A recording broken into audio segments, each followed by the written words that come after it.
Have you ever baked a cookie a little too long? So long that it tasted different and was a little harder?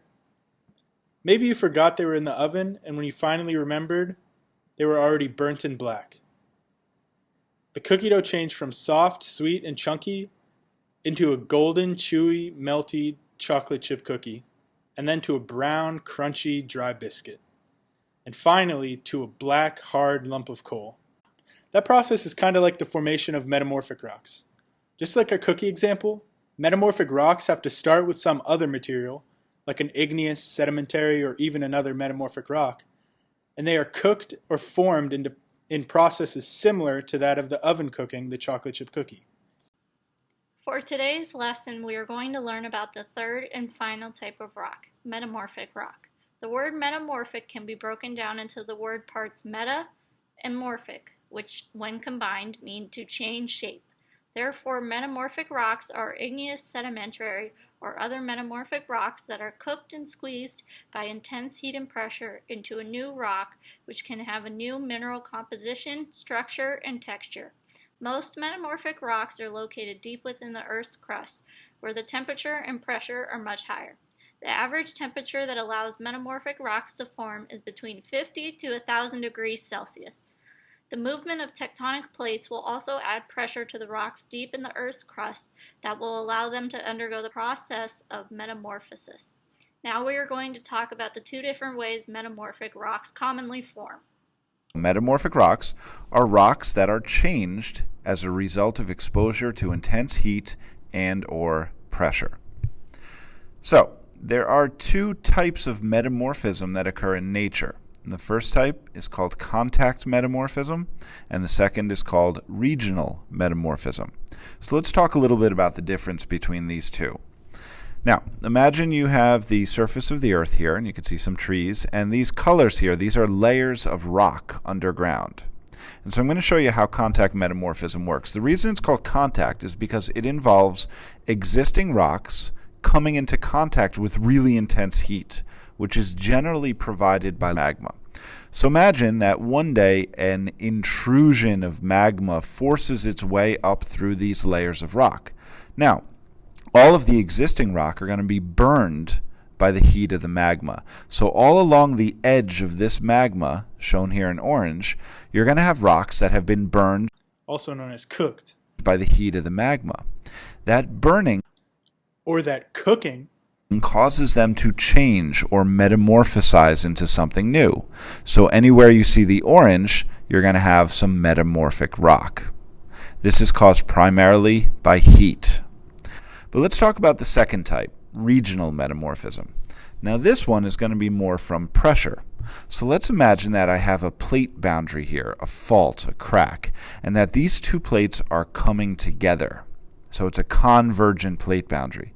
Well, as you can imagine, in the middle here, there's going to be immense pressure, and that pressure can cause the rocks trapped in the middle to become metamorphosized. So all along this boundary, you'll find metamorphic rocks. Again, this is different from contact in that it's not so much about the heat, it's more about the pressure. Let's take a look at a video that's going to show the process of two plates converging.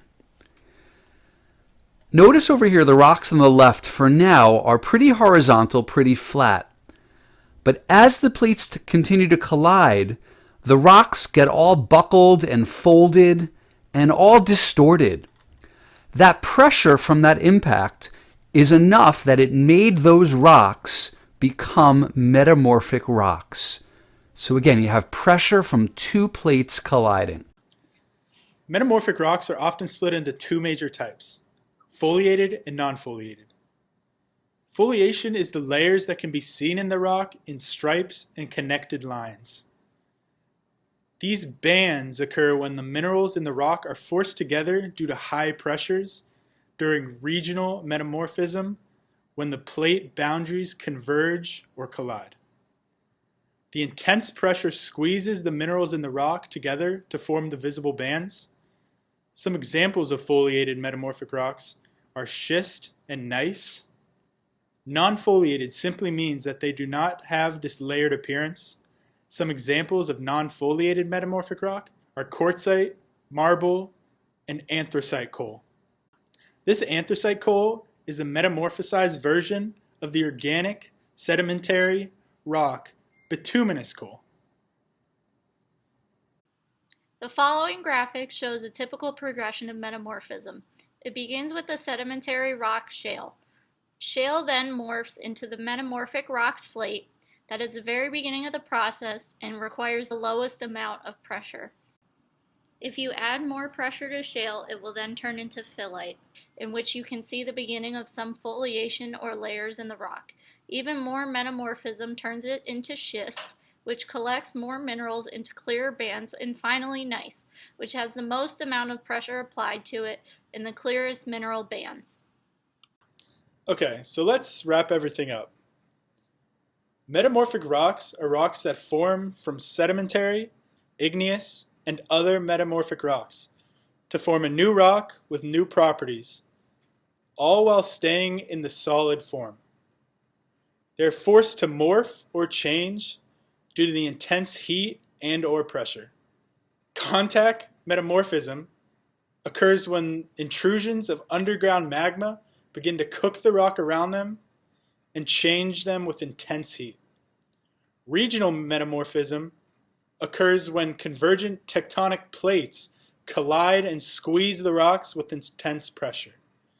This pressure can squeeze the rocks so much that their minerals form layers in the rock known as foliation. The metamorphic rocks can be morphed in multiple steps that deal with increasing heat and or increasing pressure. This produces a progression of rocks that can show the change throughout the process.